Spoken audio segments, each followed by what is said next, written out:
नाफेडच्या वतीने एक कंपनी रजिस्टर्ड झालेली आहे, व्यंकटेश प्रोड्युसर कंपनी। या व्यंकटेश प्रोड्युसर कंपनीमध्ये बऱ्याच वेळेला पैशांची उलाढाल, ब्लॅकचा व्हाईट करणं वगैरे सगळ्या गोष्टी होत्या, त्या बाहेर येणं गरजेचं आहे। खरातची मुलगी सृष्टी खरात, या सृष्टी खरातच्या नावावर काही प्रॉपर्टी आहे, त्याच्या संबंधाने सुद्धा काही खुलासे होणं गरजेचं आहे। आणि म्हणून आम्ही वारंवार म्हणतोय की चाकणकर असतील, केसरकर असतील, या सगळ्या लोकांचे सीडीआर एकदा तपासले गेले पाहिजेत आणि यांच्या चौकशा झाल्या पाहिजेत।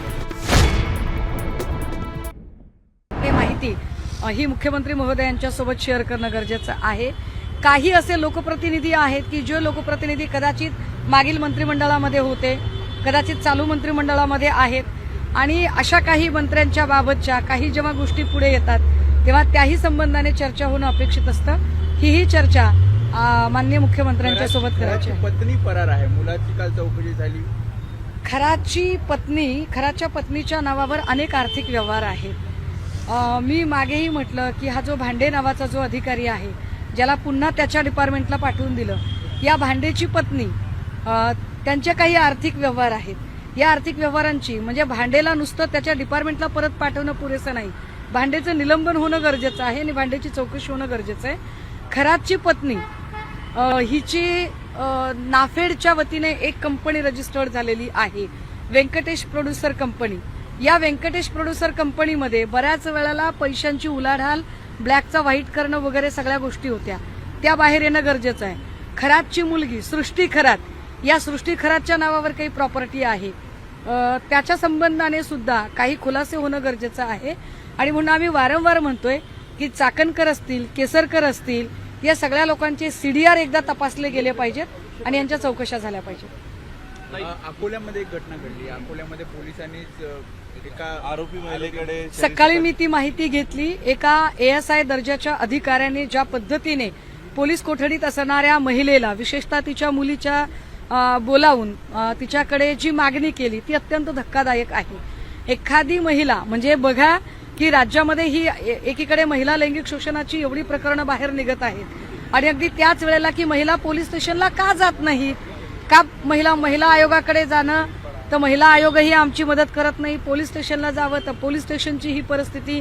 जर रक्षकच अशा पद्धतीने बुभुक्षित नजरेने महाराष्ट्रातल्या लेकीबाळींकडे बघत असतील तर फक्त निलंबन एवढं पुरेसं नाही, त्याच्यावर रीतसर गुन्हा सुद्धा दाखल होणं गरजेचं आहे, जेणेकरून भविष्यात कुठल्याही खात्यातल्या माणसाकडून अशा पद्धतीचे गैरवर्तन होणार नाही।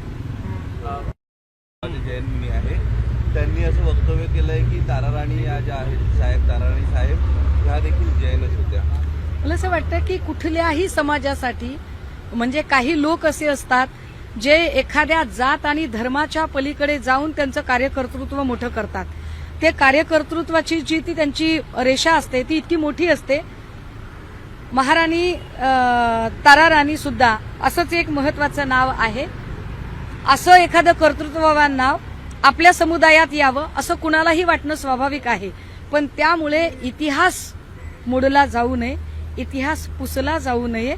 अर्थात ते मुनी आहेत आणि त्यांच्याकडून आम्हाला या सगळ्या गोष्टींची अपेक्षा आहे की ज्यामुळे इतिहास मोडला जाणार नाही किंवा कुठल्याही पद्धतीने दोन समाजामध्ये, दोन धर्मांमध्ये तेढ निर्माण होणार नाही, याची काळजी पथदर्शी म्हणून त्यांनी सुद्धा घेतली पाहिजे, इतकंच आम्ही म्हणतो। खरात प्रकरणावर रोहित पवार, अजित पवार यांच्या फोटोवर फुल्या मारलेल्या आहेत, त्याचा काय अर्थ काढायचा किंवा त्याच्याबद्दल काही माहिती? मी आपल्याला हेच सांगायचा प्रयत्न करते, माननीय मुख्यमंत्र्यांना भेटूनही आम्हाला काही मुद्दे जे खुलासेवार बोलायचे त्याच्यात अनेक गोष्टी आहेत ज्या कदाचित मला पब्लिकली बोलता येणार नाहीत, पण असे अनेक लोक होते महाराष्ट्रातले महत्वाचे, ज्याला आपण महाराष्ट्रातले बिनीचे शिलेदार म्हणू, अशा बिनीच्या शिलेदारांच्या फोटोवर का फुल्या मारल्या गेल्या, हे करंगळी कापणं आणि अशा बिनीच्या शिलेदारांच्या फोटोवरती रक्त सांडणं, याचे नेमके अर्थ काय होतात, हे काय प्रकरण आहे। आणि अशा पद्धतीने जर लोकप्रतिनिधीच जर अशा एका अघोरी विद्येला जर सामोरे जात असतील तर सर्वसामान्य लोकांच्या मनातली अंधश्रद्धा कधी निघेल। पण विशेषतः अजितदादांच्या संदर्भाने VSR कंपनीची लोक, खरातशी असणारा त्यांचा कनेक्ट आणि VSR कंपनीवर अपघाताचा जाणारा संशय, हे सगळं जर गौड बंगाल बघितलं तर गंभीर आहे।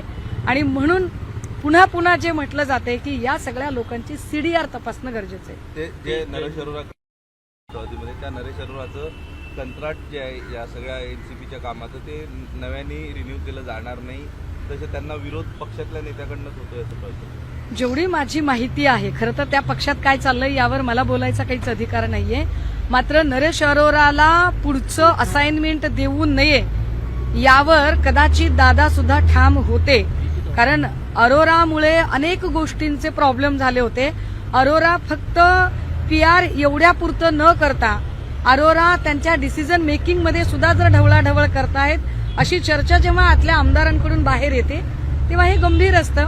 पण सरते शेवटी डिझाईन बॉक्सला काम द्यायचं की नाही द्यायचं हा त्यांचा पक्षांतर्गत निर्णय आहे. त्यावर आपण तावडे असं बोलले, वर्षापासून माझा घसा खराब होता, तो बरा होत नव्हता.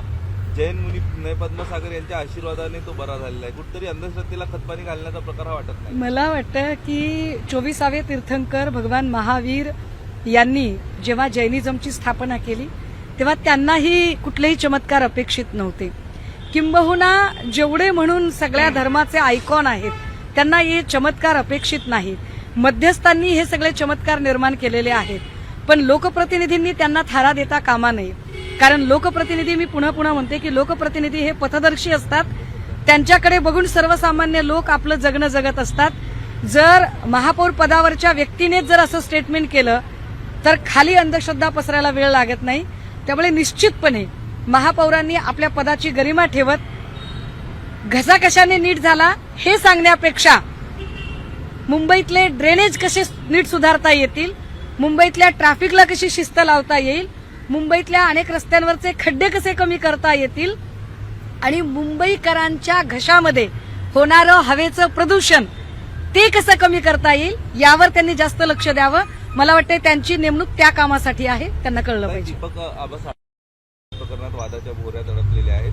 अंधश्रद्धा निर्मूलन समितीने थेट हेमंत गोडसे यांची चौकशी व्हावी अशी मागणी SIT कडे केलेली आहे. गोडसेंना तिकीट मिळावं यासाठी त्यांनी या बाबाला थेट चॉपरने अमित शहाकडे नेलं होतं हो, अशी चर्चा. अमित शहा यांच्यासोबत जो फोटो दिसतोय खरातचा, तो फोटो हा गोडसेंनी त्यांना लोकसभेच्या तिकिटासाठी नेल्यानंतरचा फोटो आहे अशी माहिती पुढे येते.